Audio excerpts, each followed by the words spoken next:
What is going on, Hot Take Nation? It is David Ramsdenwood here for yet another episode of the Hot Take of the Day podcast. And I am excited because I'm always excited, let's be honest. Have I ever started a podcast with, I'm not really that excited about this episode. A, it would be very bad form. B, it would be factually incorrect. But I am joined by Nhan Nguyen, who is with Frac Pro. And we met for a happy hour, let's say 10 days ago. And we started talking about all things frac, evolution, design, where we are as an industry. And I was like, dude, I love you. I got to get you on the podcast. So first of all, thanks so much for joining. How are you today? Doing great, David. Appreciate it. Thanks for the time. Yeah, hey, I enjoyed talking to you too, and glad to be here to be able to discuss a bit about what's going on. Well, I mean, and let's start with some personal stuff. You had a busy weekend because you said you have 17, 16, 10, and 9. Oh, great kids. Memory. Yes. Yeah. Which like that. It's kind of funny because over the last, if you go from the 17, 16-year-old, that would have been like 2014. Things are amazing. Like, gosh, it's great to be in the oil and gas industry. And then, and then we had the 7-year break before we did. So how did the 7-year break come with the kids? Well, great thing is that I had a chance to spend some time with the children. So, the youngest one, especially because I 8 years old, had a lot of time to spend with him during that break. So it was very good. The older ones, now the teenagers, as they get older, they're kind of on their own, right? So we've got, they don't want to deal with that very much, but the two younger ones, I get a lot of time with them. So it is really interesting. I know I think about this actually more recently than I did even when I was a kid, but my dad was in the oil and gas industry, as people who know who've read the book, and he was working for Dome Petroleum when it went bankrupt in 86 and 87. And so I was only like 9 or 10, the age your younger ones are now. Yeah. And then he kind of sort of retired after 5 years of like kicking the can down the road and trying to make it work. And there was no real activity in oil and gas until 2000, 2001. And so my formative years as a 14, 15-year-old, my dad was home. And it was interesting to think about the parallels with career progression and where this industry went in 2020. And then, now we're at $74 oil. We were negative 37 a year ago. We were 43 4 years ago. We were 108 7 years ago. So it's been really, really volatile. But you're involved in the frac design side in particular. And so I wanted to start with, let's go back to 2006, 2007. And look at the evolution of frac design from then over the last 15 years. So basically the span of your kid's life. What have you seen change? What do you think we do now better? What have we lost from the heyday, if anything? Talk to me about that. Yeah, that's a great question, David. And full disclosure, first of all, I'm not a frac engineer, but now I've been around frac guys long enough and worked with them quite a bit. So I understand the industry quite well and what we're doing in particular, right? So let me talk about just modeling, for example, right? So way back in the day, when you did, really you had verticals, right? Let's say 1983, 84, all those times, way before you would do, you would model your vertical well and do some modeling. It was very basic. You do the frac, and it would take, a long time to complete a frac for a vertical, right? Then fast forward to, when frac was really getting on around, like you said, around 2006, 7, and 8, people were really starting to do lots of fracs, a bunch of horizontals coming around. They were fracking very quickly, right? So essentially, the modelers didn't have time to catch up. So by the time you were done, let's say it takes you 3 to 4 weeks to complete one frac model and design your whole frac, they were already fracking the next well, right? And now it's even faster, David. So let's just think about this for a moment, right? Even in the last 2 years, what we've experienced is that, have you heard of zipper fracs before? I don't know. Yeah. For listeners who haven't, why don't you explain it? Sure. So essentially, it's this. So let's think about a manual switching, right? So, I like to apply terms in ways that I can understand so I can explain it. So let's take an old traditional garden hose. How about that? How's that as for an example? You have a garden hose and you decide, you know what, I need to switch out the hoses. I'll switch out one, I'll take it another one, put it in another one, I'll go to the backyard, front yard. It's very manual, right? So So that's a manual process that they do. Well, now what they do is they have, a Y splitter, right? And it's there. And then, so both of them are connected. They just can switch back and forth, right? Well, they can go from one well to the other. They can go 6 wells even, right? Switching back and forth. And that's like a zipper. It goes like this, right? So I can do this well, I do this well, this, and the switching is very quickly, right? So that's kind of zippering, right? So that's being able to go from one well to another very quickly. It's very automated. So the swap times, that's a key phrase we're going to talk about. Swap times have been reduced significantly, right? And now what they're doing, and just very recently, we're noticing people are doing what they call simul-fracs or shotgun fracs, where they're doing two at the same time, which is unbelievable, right? So, one of our software actually had to catch up to be able to. We just updated our software to say, okay, we can now capture fracs going at the same time, 2 wells going at the same time, with just really one person and one piece of software, right? Before you had to run 2 pieces of software to do that. So just that efficiency in itself, we're seeing a tremendous improvement. So what does that do? It cuts your total frac time down to almost nothing. Back to the modeling. It's very computationally intensive, right? And the answer is an estimate of what you think the fracs are. So if we're taking a couple of weeks just to do a model and run all the computations, you're done. So guess what? People don't model anymore, right? That's just a big part of it. People don't model, and so what happens is that the efficiencies in the actual frac design, most frac designs are very similar, right? So what's my neighbor doing? Let me go ahead and do something very similar to that, and let's hope we get the same production, right?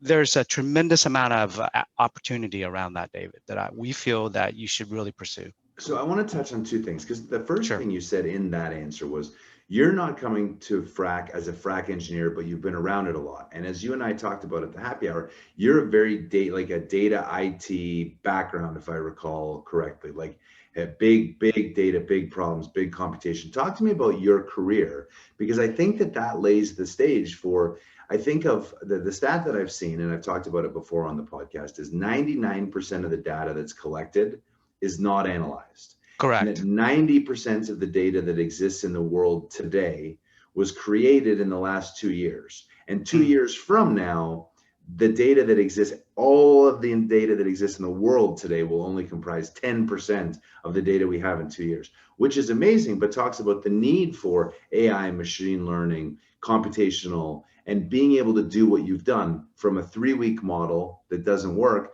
to fracking constantly and being able to compute. So talk to me about your background, and then talk to me about how data and computational speed is changing the way our industry should be fracking wells. Yeah, well, okay, great question. So just quick background on the career, so actually my degree was in biomedical engineering. So I started off as that, and fluid mechanics in the arteries as well as in the pipes, it's fluid mechanics, right?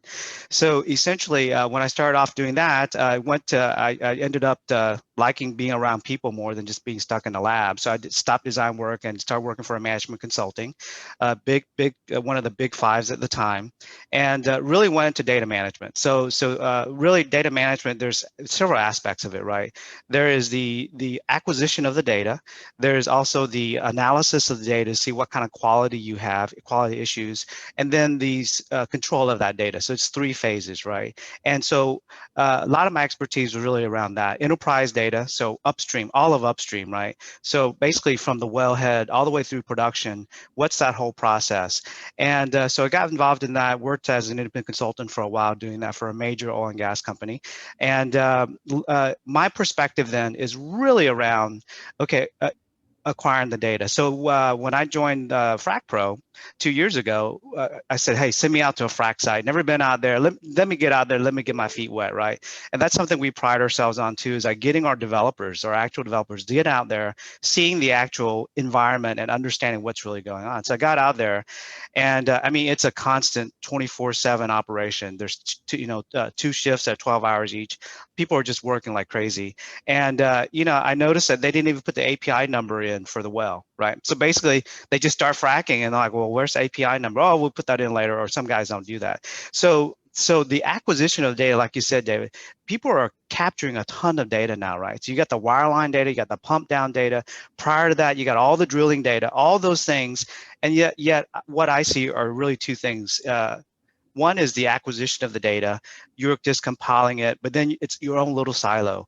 Drilling does their own thing, and before that, even the seismic guys do their own thing. You know, you got the drilling, now you got completions, and then when they go to produce, they do their own thing. And then on the revenue side, it's another silo where the SAPs of the world with production revenue accounting, all those things, that's like way back there. You have this incredible value chain of data, tons and tons of data that you've captured, all in silos. Very few of it is connected, and you don't share the data with each other, and you cannot take the value out of that data, like just like you mentioned, right? So the analysis of that is very difficult when your acquisition and the data quality is not there. So, you know, so that's what's something that we notice now in the industry. So you've got to improve the data quality, right? So now people are starting to acquire data. They've got the edge devices out there. They're, you know, they're realizing, hey, we can't get all of it. Let's get some of it. And then they've got this tons and tons of data. Let's move into the quality side. So I look at it from a four-step process, right? So first is the acquisition of the data, which I think a lot of people are doing.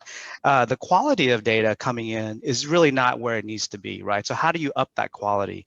There are tools out there, as well as change management, training your engineers to say, look, when you're out there, it's important you get the right API number. Don't shortcut that, right? Or the unique well identifier, you know, and then there's just some basic header data that we need you to fill out.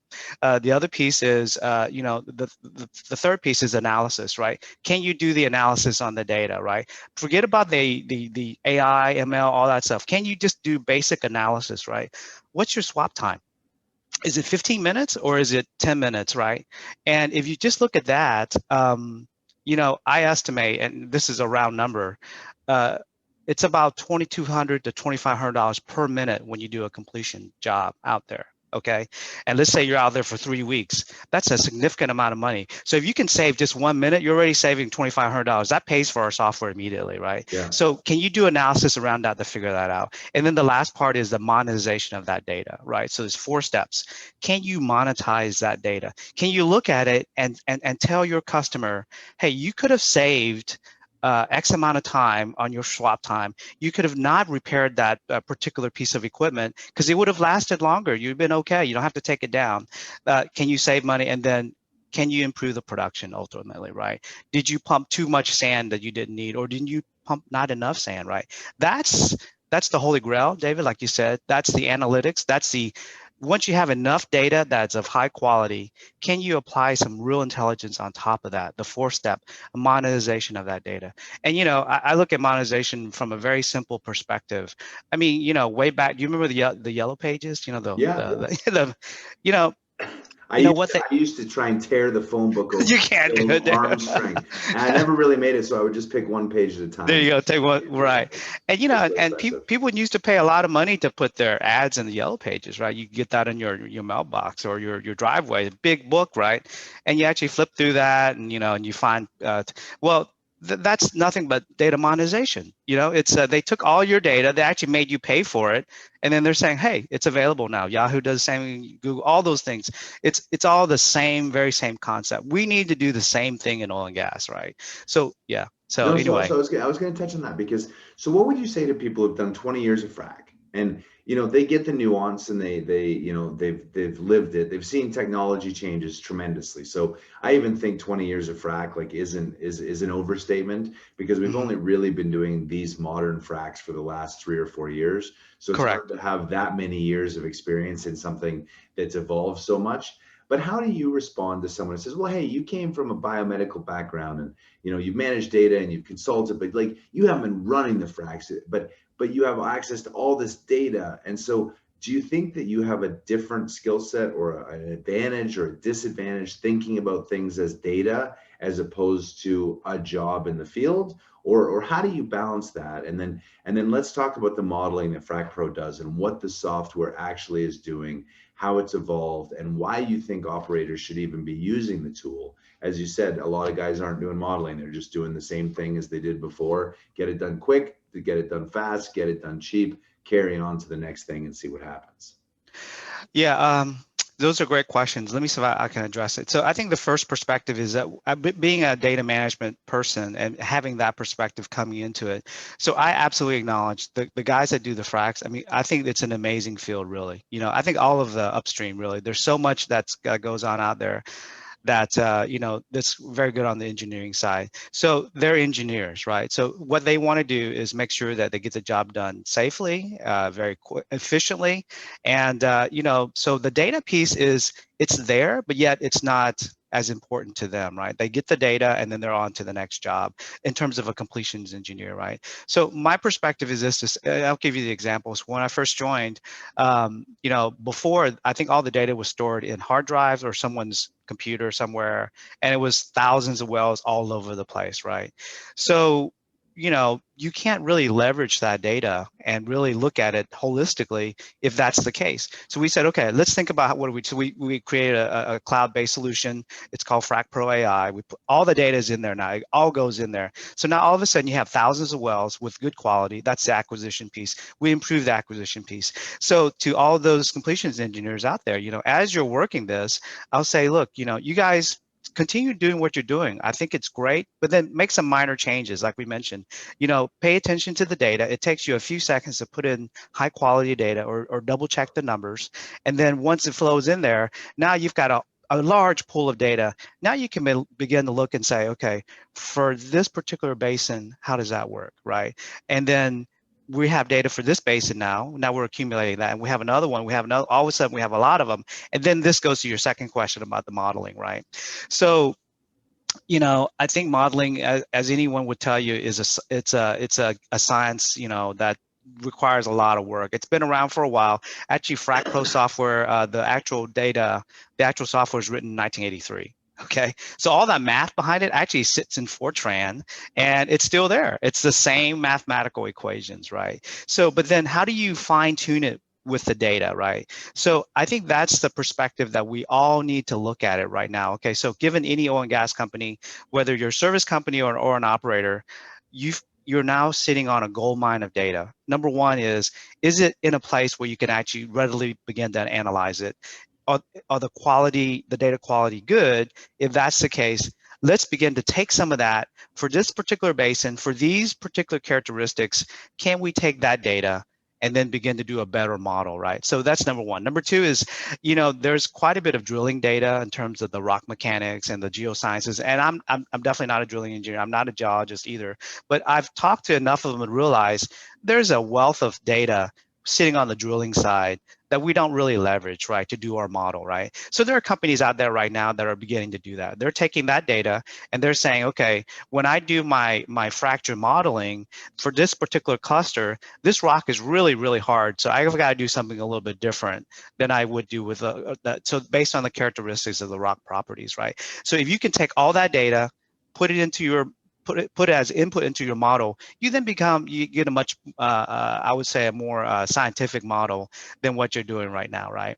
But the caveat again is it takes an inordinate amount of time to wrangle all that data, right? How do you actually go about doing that, David? So I think if you can improve that, that's a big part. Yeah, we had Shamik Mehta, who's with Hitachi Vantara and is a coworker of mine. Mm-hmm. We had him on the podcast to talk about data last week, and I think 80% of the time is spent just gathering and cataloging and putting your data in a place that you can even use it. And the last 20% where you turn data into knowledge, which is the value add step, but the first 80% is so important. And as you said, we have all these wells and all this data and all this disparate data that sometimes is important and sometimes isn't. And to integrate it into one model is fascinating. So for Frac Pro, it's been around since 1983. You talked about your cloud solution.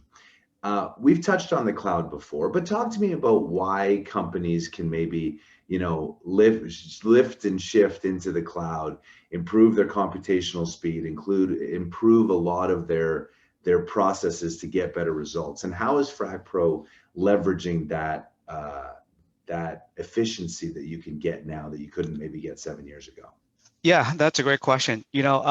It's interesting because to me, cloud is nothing but mainframe, right? So we've gone full circle, right? We went, mainframe, client server, and now we're in the cloud, and basically it's kind of mainframe. So it's everything sits in one big box, right? You mean one as place. in like the beginning of software where nobody had a personal computer, so that's you had right. to walk down with the punch cards and do your Fortran, whatever it was, and then the computer would run it, and you'd go, you hear stories about Bill Gates and exactly. hard Yeah. right, and it takes hours to run it, and then there's this one mistake and you have to go rerun the thing. So that's an Yeah. interesting analogy, saying we're really going back to the beginning of computing, but we're just putting it up, where there's obviously so much more computational power, so much more Absolutely. storage, etc. Yeah, exactly. We're enabling that, right? When you go into the cloud, I think the major advantage of the cloud is that it allows you to then begin to share from cloud to cloud, right? So here, it is a big ecosystem. We have a lot of partners. We believe that in the upstream as well as any other industries, there are many people now. So you got a bunch of people with punch cards, right? They all want to get in line. They all want to get data, and coming up with a punch card is quite easy. Coming up with an app is quite easy, right? So you know, a significant amount of that data that you need if you come up with an app is already there. It's available, right? How do you get those people to share with you and work with you? So the advantage of the cloud is that, right? It is being able to put the data in one place, but then being able to share it and having, APIs, right? And allowing people, Amazon took that model, and now they if you're a supplier of stuff, you just plug right in Amazon, sell your stuff. You search for shoes, you come up with a ton of different shoes, all those things. It's the very same concept, David, with upstream, right? So now as we build all this data, can we share with our partners to then they can help us, they can help manage of that data, right? What can we do that we're missing, right? So absolutely, the cloud strategy is there, and the cloud has had multiple limitations. The biggest one is the connectivity, right? So being in oil and gas, I mean, if you're out there in Nevada, wherever you are, there's no, I mean, I've been to places where there's no cell phone connectivity, right? Well, that technology is quickly catching up. Starlink is a perfect example of that, so that those restraints are going to be gone, right? So, you used to make phone calls long distance and they charge you money. That doesn't happen anymore. So what does that mean? You can collaborate now for nothing, for almost nothing, and collaborate with many, many people. So the constraints of the data pipelines and not having connectivity, that's all going to be gone. The storage of that data is really going to be gone too. The how inexpensive it is to store that data, David. You got a thought there? Yeah, so Yeah. so I'm trying to think. So is the dream that you run the fractal model on multiple wells concurrently as it's being pumped, all that data is going into the cloud, and that you're able to compute the net result quickly enough to make changes on the next stage? Or is it more the next well? Or, well, I would think that just from a processing standpoint, processing on the edge versus the time it's going to necessarily take to go back and forth. What does that dream look like in terms of real-time monitoring, and then the actual changes an operator would make in their pump design? Yeah. How does that come together?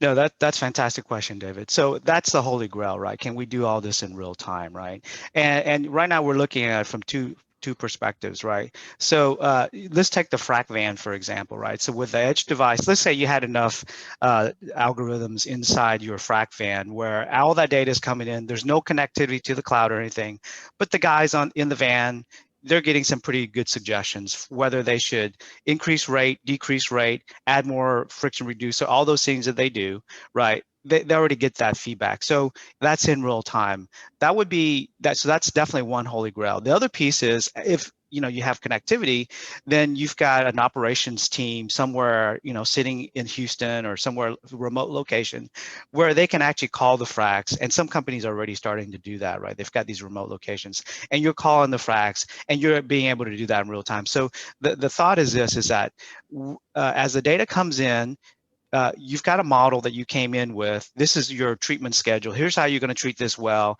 As it's coming in, as you pump your first stage, okay, it kind of went the way you wanted to. All of a sudden, your second stage, there's a lot of things that are not what you expected. Well, your model then begins to adjust automatically and say, okay, for the next stage, let's go ahead and do it a little bit differently, right? So that's the holy grail, right? That if you can get to that point, and I believe we can. I think the data, we have enough data now to begin to start doing that. Like I mentioned to you, there are just some technical limitations, and I would say just behavioral, so if we can think of it differently, the behavioral piece is this: every piece of data is a gold mine. It really, the value of that data is incredible. I like to use this analogy. You take your cell phone, right? People give you a number, you just kind of key it in, and first name, last name, and you put in my aunt, this guy's uncle. You do all these notes and all this stuff. All of a sudden, you got a data management nightmare sitting in your phone. right? And I'm guilty. I've done that. So multiply that through an enterprise and through the number of wells that you have to do, and then that data quality issue becomes exponential. So let's change our mindset about that. Let's rethink that. Let's see, as we start putting in data, let's rethink of what's the best way to do that so that we can get the best out of it. So when we're looking, we can find it like that very quickly. So that's, I would say that's a big piece. Once we can kind of cross that hurdle, the analysis piece starts to come in, right? So again, that's step 3, right? So step 4 basic steps: acquisition, analysis, well, acquisition, data quality, analysis, and then the monetization. So yeah, so I think that that change would really help in terms of changing the concept of what's the value of that data. So let me ask this question in terms of a problem. So I'm going to talk about the problem that a company like FracPro has, being able to manage this data and host this data and resolve and compute this data. But do you see oil and gas companies have evolved their thinking to work more closely together? Because you've said the word as step 4 a couple times, the monetization of data, which clearly, in the simplest form, I think about what Google does with targeted ads. I think Absolutely. about Facebook with targeted ads. Just by me talking about this, I'm probably going to have an ad for FracPro come up on my phone very shortly, and data management and all that things. But are companies working closely together to share data formally without necessarily like a structured data swap, but sort of like becoming part of a consortium that says, hey, we'll put all our frac data into this system, you put all your frac data into this system, and collaboratively we'll all learn? Have we seen that evolve? And then related, does that require some sort of like universal data coding to be able to make sure on an open source or something, everything is coded exactly the same so it can be analyzed the same? Are you seeing that move in industry, or is it too slow? Yeah, I think it's too slow, David. So, there's, you talk to oil field guys and they say there's no real secrets in the oil field, right? But the reality is that there are many, many data silos, right? So operators absolutely will not share their data, right? So they do form these little consortiums, but it's very limited data sharing. So yeah, I think that's a great question. It is an obstacle, right? But I'll challenge you. Some of these large operators, they've got 20,000 wells that are active at one time, right? So if you kind of take it back 5 years, 10 years, they've got hundreds of thousands of well points, data well points, right? So you've got all those. There's a large amount of data that they're really not dealing with either. So I would say, okay, definitely your answer is they're not really sharing, and it's really taking a long time to do that, right? So that's one. But then also I would say, well, look at the data you already have, right? Look at the low hanging fruit, right? So for example, the accounting guys, when they actually estimate the cost of a well, they estimate at a different level than the actual work that's being done, right? So you're not being able, so it takes you 2 or 3 weeks with a bunch of accountants and staff people to try to match, okay, this cost goes to here, and all of a sudden I have a holistic picture for my well. Just think of it from that perspective. A lot of companies aren't doing that, right? And that's very inefficient when all that stuff should flow seamlessly, right? It should be, you shouldn't have to worry about that. So I say, look at the low-hanging fruit. Change your mindset about how you acquire this data. Is it at the right level? And then back to your modeling thing. You know, um, a lot of people come up with data models, right? There's PPDM is a big data model. That's a big open source data model. Lots of operators, they work and they sponsor all those things. And yet at the end, really, a lot of software companies, they're not going to follow an open source data model, because then they've exposed their secrets, right? Here's our database. We do open source and we do follow, and to some extent, that kind of protective attitude works, but when you're going open source, right? Here's the challenge that we have in our team, right? We say to ourselves, look, we only can compete against ourselves, right? So the world is moving, it's changing, competitors are out there, but what can we do that's different, right? So I think the data models are important and it's out there, and the open source is great, but in the end, it's what are the really simple things you can do internally in your organization that gives you the value for that data? Put the API number in there, right? Is a very simple As a simple example. answer. Now Yeah. here's so you got me thinking, because I've been on this platform for 2 years talking Hmm. about how our industry needs to consolidate. And there's a cost saving benefit, there's an efficiency benefit, there's a supply chain benefit, there's a capital allocation benefit, Absolutely. there's a debt cost of capital benefit. But it would seem to me that the biggest operators would also have the most data.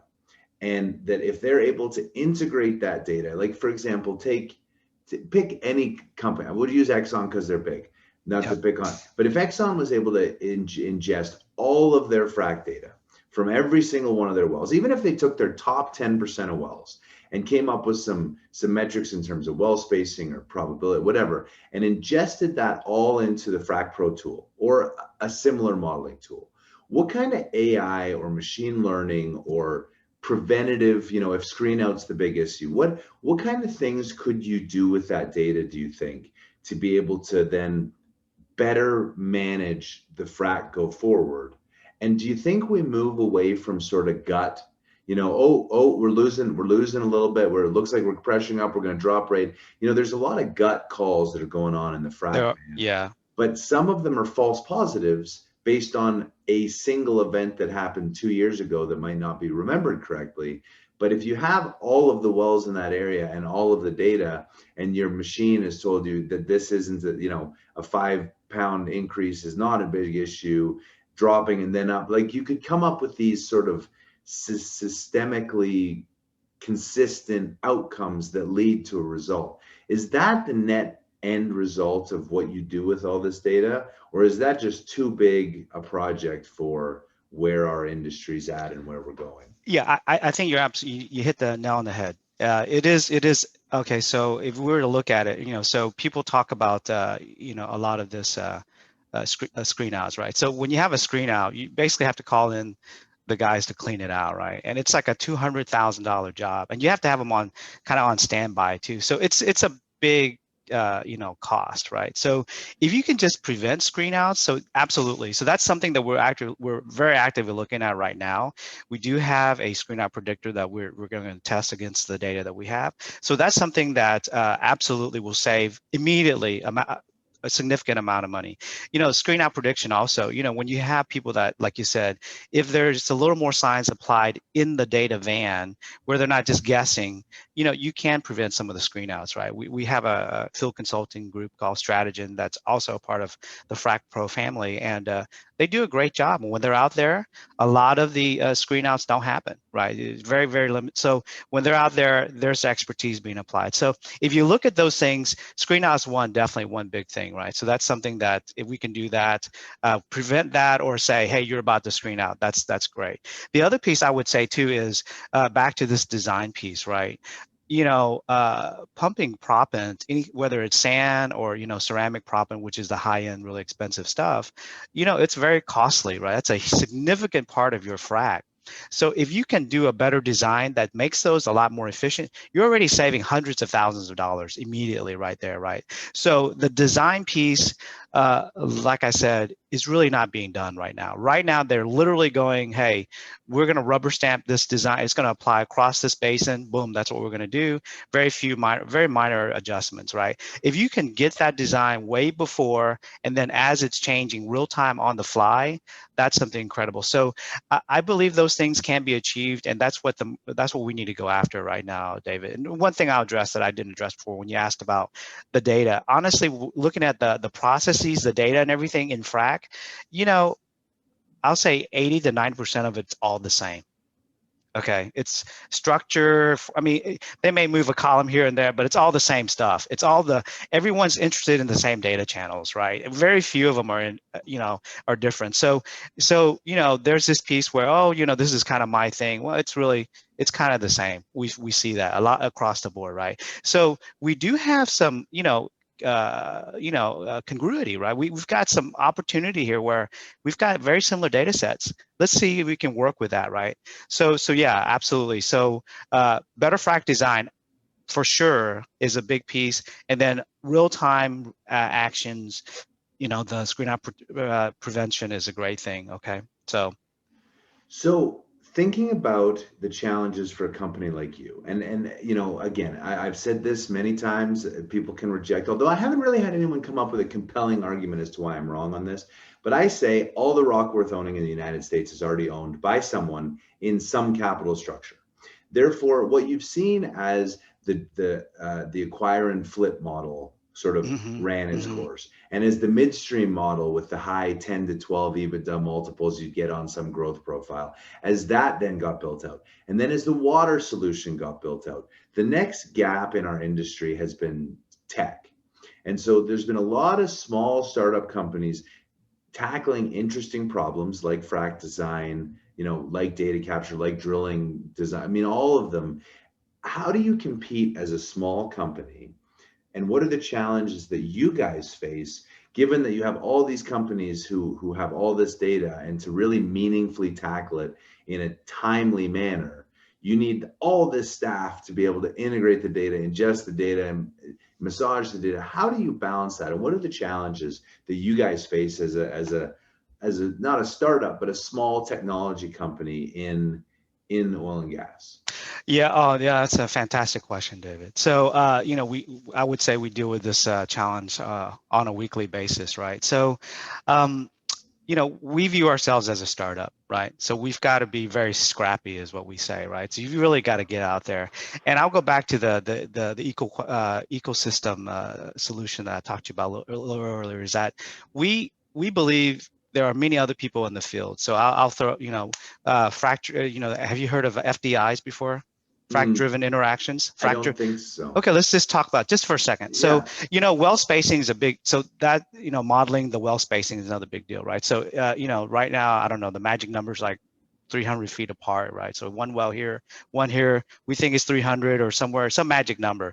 Well, what if you can actually put them closer and all of a sudden you drill 3 wells in the same location or same area and you get better production? We don't really know that right now, right? So what happens now is that if you have, a well that's producing right now, you're fracking this well, as you frack it, it may actually communicate, right? So in essence, the fracks reach here and now you're degrading or you're having some kind of negative impact on the producing well. That's they call it fracture-driven interaction. This well now has interacted with a well that's producing. You've now had negative impact. So that's just a very small example of that, right? So that's something that happens now. And as these wells, as we drill more and more wells, and we frack and complete them, that's what's going to happen. So we actually partner with a company, several companies that actually just do that monitoring of that data to say, okay, we notice now there's a pressure hit on the producing well. So you probably shouldn't frack here, or you should skip that cluster, whatever it is. So we actually partner with them, and we can get their data real time, display it within our platform, and allow you to do the analysis and then do the reaction time. So to answer your question, we're small, but we like to partner with people, right? We're agnostic in terms of, hey, it's a big world. We're not going to solve everyone's problem. Let's work together and make upstream collectively. Let's move the needle. Okay, guys, let's just work together and move the needle so that we can say, look, uh, every well that we frack, we know that we're doing a much better job than we did way back in the day when we were just blowing and going, right? Those days, like you said, are really over. Now it's a long-term commitment, right? It's when you buy you flip houses, that's, they used to flip them all the time, just buy, flip, repair, flip, sell, and then you were done. Well, you're renting multi-family units, right? And you want to rent them out for a long term. You want the value, you want the return on it. You want to maintain your asset and let's get that return moving much further out. So how do you go about doing that, right? So short answer is we are small, but we do partner with quite a few people. We love to partner. We're very open, and it's back to the cloud piece. Is that when you share server to server, it makes life much simpler, right? It's much quicker. The data is there, and you can go almost real time, right? Near real time. It's so interesting to think about the way each company is attacking the data problem and the integration problem and the mapping problem. And you touched on spacing, which we haven't talked about a lot. And I do think it is fascinating that, industry has generally drilled closer wells. And the key that I come from with a reservoir engineering background is there's only so much oil in place and there's only so much of a recovery factor. And for those who aren't reservoir engineers, the analogy I've used a lot is if you shake up a can of Coke and you open it, solution gas drive allows 10 to 15% of that Coke to spit out the top, before there's no more drive mechanism and the other 85% stays in there. So secondary recovery obviously is gravity drainage in this case, where you empty it upside down and you drink the rest of the Coke or you pour it in a glass. But that 10 to 15% is a real factor. And our industry moved away in 2012, 2013, 2014 from really understanding the volumetrics, started cramming all these wells in together, but then wouldn't modify the frac design because frac is, say, 60% of the cost, drilling is 40% of the cost. The question is, as you said, should I drill them closer together, but then have smaller fracs more effective to drain all the rock? Or should I have them further apart and have bigger fracs? And how does that ROI go? And I really feel like for about 4 or 5 years, our industry just was not paying attention to it at all. And now are, which presumably means you're seeing a lot more interest on the frac design side. You said something earlier in the interview that you said not a lot of companies are paying for the software and doing the modeling. Are you seeing that change? And what is the catalyst that's really going to make it happen? Is it cost of storage, cost of data, cost of ingesting all the historical wells? Is it preventing screenouts? Is it better performance? What do you see as the outcome of that? Yeah, so we are seeing, so we've talked to a couple, so let's see, here's the current process, right? So operator needs to have a well completed. They send out a bunch of bids and it comes back and they just look at the dollar number and go, okay, that one's probably the best one. We'll go with that one, or we have a good relationship with these guys. And and the operator says, here's frac design, go after it. Service company just takes it up and goes. That's the standard process. We are noticing now that some service companies are going, you know what, we fracked thousands of wells. We kind of know what's going on in this area. So what if we actually took that data, began to analyze it, and then gave a better idea on the frac model? So that is, there's definitely attention there now, right? So we've talked to, I'll say in probably the past week or so, a couple of companies that are really interested in looking at that. And there are some companies that are reforming. They're saying that might be an opportunity for them to differentiate themselves from the other guys, right? So yeah, so that's absolutely there. Let me just back up just for a second on a piece that you talked about in terms of the reservoir. The interaction, so you're a reservoir engineer, and what I've seen, and I could be wrong on this, David, let me ask you this question, is that the interaction between the well and the reservoir, like the depletion of the reservoir, there hasn't been a whole lot of modeling around that, has there? Or people don't really think about that holistically, do they? Is that? I would say no, and I think part of it is, as you said, there's generally I think back to school when I was using, I think it was CMG as my reservoir modeler. And it was, you didn't have the precision of the data in the reservoirs, and it's not this gigantic Algerian field or Saudi Arabian field that has billions of barrels and conventional and moving things around with baffles about. So yeah, we didn't do a great job modeling. And I do believe, and I don't want this to come across as negative for those engineers out there, but I think you could say there was such pressure from management to add sticks to the map. And so let's say we had 10,000 acres and that was 100 locations. And the management said, well, we can't afford to buy any more land. We don't have that in our budget, but we need to show the street we're consistently growing inventory. Well, the only way you can grow inventory on a set existing land is to go uphole to a different horizon that may or may not have been tested. Or B, the easier one was just to double the spacing between the wells. And it wasn't being done based on, well, here's the drainage of the first well and here's the drainage of the second well. It was like, what does management want? And what I would say is the way I approached it, and I gave a speech in 2014 to the SPE chapter in Denver, and I called it the death of the Bakken. And, oil had been 100, it was just about to hit 75. And I said, everyone's going to leave because we've overdrilled things, because people aren't looking at the fact that the refrac candidates, for example, were specifically Marathon wells.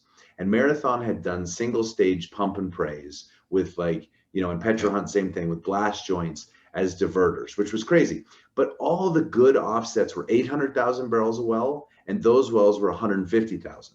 So of course, if you refrac a well that's come in at 25% of what the original well was, of what a good well is, there's opportunity. The problem was you had really good wells that guys would infill beside, and they didn't want to admit that the likelihood of stealing reserves from point A to give to point B was going to be a negative economic outcome because they weren't caring about 3, 4, 5 years. What I've Right. seen from a reservoir standpoint is now we acknowledge it. We talk about parent-child relationships all the time.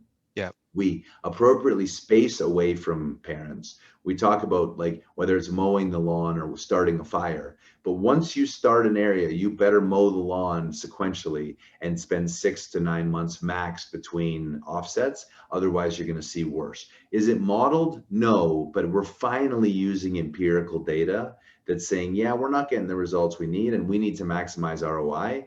So my answer to that is no, we're not modeling, but yes, we're finally aware of it because the market demands that we be aware of it and we can't hide from the results anymore.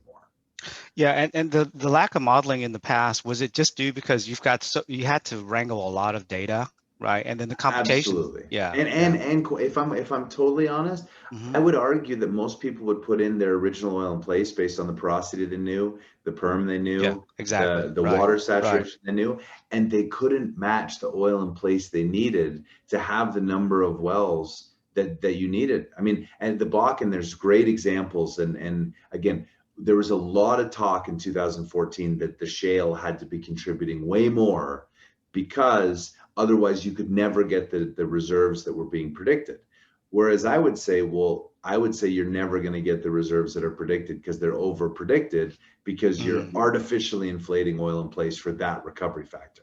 And again, there's a little from column A and a little from column B, but certainly in the Bakken and the Eagle Ford, in my opinion, we've drilled to pretty much the max spacing and we got to get wider. And from a well performance standpoint, the first 12 months of performance was best in 2016 in every basin across the country. And since then, we're seeing less performance but better economics because we're aware of it. So Yeah, no, that's great. the Permian is really the Permian and Marcellus, where there's enough wells, enough inventory, enough spacing to be found in new virgin areas, whereas Bakken and Eagle Ford are kind of set, in my opinion. Right. Yeah, in the Permian, so we have an operator that uses our software out there that we're very excited about working with them. And, it's we're kind of saying, okay, people talk about digital transformation all the time. I mean, all the time, right? But I would say no company's really achieved true transformation, right? So, we're working with them to say, okay, we have this thing called the 2-minute rule in data, right? So that's internally to us. We say, look, if you can't get to your data and get it in a consumable way in less than 2 minutes, you're probably not organized properly. So that's a huge challenge for us, right? And before, if I said that, with all the limited hardware capability and the CPUs, you would say, oh yeah, it's impossible. But now it's definitely possible, especially with high performance computing. And so we look at it and say, okay, you're in the cloud, you've got this huge amount of data now. Can you use all that? Can you get to the data, find exactly what you need, use it, consume it within less than 2 minutes, right? So that's a challenge to us that we want to help you guys with, and say, look, let's do that, right? So that when you do need to ask a question, you're not spending 80% of your week trying to figure out where the heck is this data, and when I get it, is the quality good, right? So that's a challenge that we have. So David, we'd like to be able to say, look, when you're working with us, as you get that data, within 2 minutes, you can begin to start using it, consuming it for your analytics. I think that would go a long ways to help a lot of these guys model. And they're not modeling because it's not because they don't think it's important or they don't think that it's something that's needed. They just think, hey, we just don't have the time. We cannot do it in time, right? So that's something that we're looking at, right? So if you can get these earth models, right, the reservoir interaction with the well, and then really I heard a geologist tell me it's kind of like a big sponge, right? So let's just take your Coke analogy. I like that analogy a lot. Let's just imagine you pour Coke inside the sponge, okay, and it's got some of the bubbly stuff and all that, but then as you squeeze the sponge, how efficiently are you squeezing it? Yeah. Right. So if you can squeeze it very efficiently, all those, or more efficiently, then that's the whole earth model piece that we would love to get to. And can you model each one of those little holes inside the sponge, right, those cavities, right? Or so high performance computing. So there have been a lot of limitations in the past, right? Connectivity is a big issue. Data storage, like you said, storage was a big issue. It costs a lot of money. Now it's very inexpensive. I would say Snowflake is another company out there that people could look at, right? Incredible business model, right? Basically, if you store static data with them, the charge is minuscule, right? And you only get charged when you start doing analysis on that data. I think that's a great model. I think that's a winning model, especially for upstream. So if you look at them, and then so the storage piece is now gone, and then you've got all the high performance computing. You can spin up servers in a couple of minutes, right? Um, that's about to be removed too. So all of a sudden now, the obstacles to really doing that modeling and everything is gone. Now, what is it back to? It's back to you as an engineer to say, okay, let me change my mindset about how I get that data there, right? Let me change my mindset about how do I use that data? How do I do the analysis? So that's, a big part of what we're doing too is really preaching that change in mindset. So last question for you, and I'll use your word on digital transformation. What do you think the biggest limiting factor for companies around their digital transformation is? Is it that they don't have the internal skills to get it done? Is it that they don't necessarily know how they can reform their business process to make having access to all this data successful? Is it that they're just not focused on it because they've been so beaten up in 2020 with the prices and layoffs and mergers and uncertainty? When you think about digital transformation, what has been the limiting factor, and how do you think companies should address it? And not just for frac, but broadly across their entire organization. Every single piece clearly has gaps on their gathering and use of data. Yeah, I think that's a incredible question, David, to finish up on. So we have this concept called from bit to boardroom. Okay, and essentially the bit is the engineering piece, right? The well spacing, the modeling, all those different. It's all the engineering piece, and then the boardroom discussion is really around your AFE, and am I making money on that well, right? Or will I make money? So it's that connectivity across there. To me, that's true digital transformation. When you can have that in real time and you can start reacting, basically, my AFE says this, but if I change a well design, it immediately changes to this. Okay, that's a winning design. That's true digital transformation. And the reason most companies are not doing that, I believe, is that the focus of the CIOs for these large oil and gas companies is in the wrong place. Okay, and so I used to do a lot of SAP projects, and I love them because the bill rates were great, and they were multi-million-dollar projects, right? You spend some companies spent $100 million on an SAP project, right? But what is that really? Right. Sorry, you okay? I was at one of those in There you go. 2006. Hey, I was the one that led up a bunch of those implementations, so I Yeah. understand those, right? And what do you get at the end? In the end, so you can create a better PO, you get invoicing better, it's more accurate, and all those different things. Well, what have you actually done to increase that engineering design, that bit piece, the whole engineering side? Those guys are still on Excel. They're using Microsoft Access 1995 version, right? So they're all doing that, right? And then your CIO, your IT group, is all focused on this SAP, ERP stuff. That has to change, David.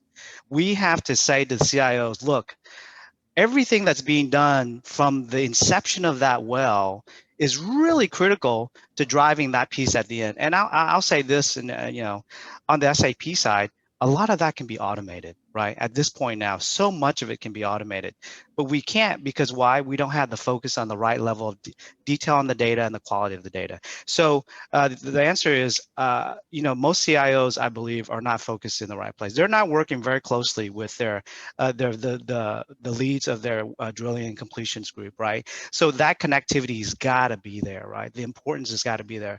And then we have to say, look, we will no longer manage our wells with spreadsheets, okay? And then spend hundreds of millions of dollars trying to create a better PO. Okay, that mindset has to change. Once that changes and these companies change, it's that'll be fantastic. So it really is back again to the mindset of the people, the change in the mindset. It is truly a change management thing, right? Can we get the focus of the people to really start focusing on the engineering side and less of that piece. Okay. It's really funny that you say that, because that, I get asked a lot, because obviously people miss the Uber stories on LinkedIn. Don't worry, I'm still Ubering. It still happens. We just haven't had anyone to really write home about of late. But on the data side, a lot of people said, "Hey, look, David, why did you join Hitachi Vantara? Like, what was it that was compelling?" And I think you just hit the nail on the head, is that every investment you make in data has to be ROI based. And there's a Absolutely. lot of neat, whizzy-bangy things that people can do. And if you can't lay out the value proposition to solve the problem for the business, and the problem for the business is disparate data in different places that you can't use, you can't learn from, you can't optimize. And so I thought being able to join a company that would be able to help take data and manage it better with an ROI-based, operator-based solution would be really fun. And I couldn't agree with you more that there's so many opportunities, like using FracPro, like capturing your data by punching in an API number, and then being able to machinate on that to improve performance, where at the end of the day, if we don't make better wells, it doesn't really matter how good our accounting organization is. We need better wells made from the rock we have, prioritized to optimize spending. So, Nhan, I really appreciate your insight. I appreciate your time. I appreciate everything that you guys are doing at FracPro, and I look forward to staying in touch and seeing how FracPro is evolving over the next coming year with all the projects you have working on. Congratulations on the success. Thank you, David. Thanks for having us on. Appreciate it. Until next time, listeners, if you like what you hear, if you want to hear more, you can send show episode suggestions all the time, guest suggestions. Write a review on Apple or wherever you listen, YouTube, if you happen to like to see my pretty face. We're going to be getting rid of this beard very, very soon, since I look like a wolf man. And until next time, be safe, be good, have a great day, and bye for now.